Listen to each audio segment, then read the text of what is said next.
I remember they were trying out they were trying out a new format, and round one was elimination, and I surfed against Chris Davidson, and I had a shocker, and so did he, and I remember after that heat just sort of thinking to myself, geez, you don't have heats like that in an event like this and get through very often. So, I sort of thought I got another chance to sort of prove myself here. And the next heat was against Bede Durbridge, and that was a really high scoring heat, and we both had some really good waves in that heat, and I remember the commentators saying, "Oh, this is the heat of the event so far." I was kind of concentrating on what was happening, but I was just stoked that it was good to watch. So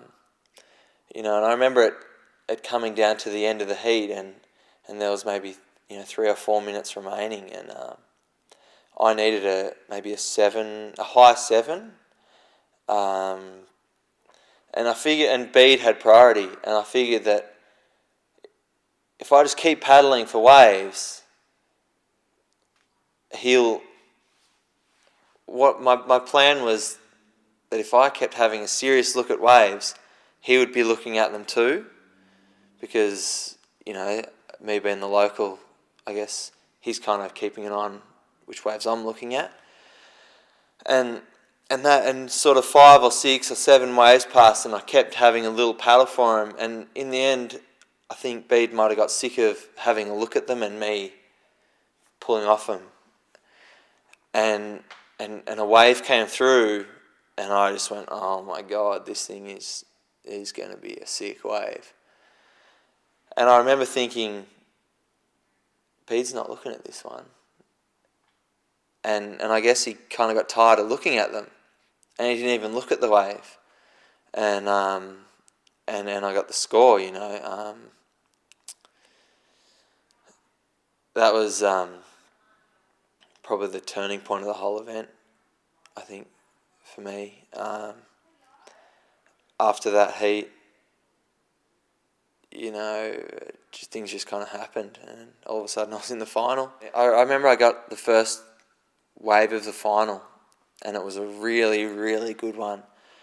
And I think I'd done a snap, I'd done a foam Rio, come from behind, and then done a carve. And after the carve, I didn't quite get the drive that I'd hoped out of the bottom of the wave. And I always, when I watch the footage, I always pick that up, and it kind of put me behind a section that I would have been able to hit. I reckon if that wave had come off a little better,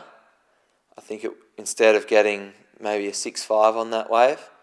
I reckon it would have been up around the 8.5 mark. And then that would have put a lot of pressure on Joel at that time in the heat. So I always look at that wave and kind of think, it's just maybe if that wave had come off just right, things could be different, but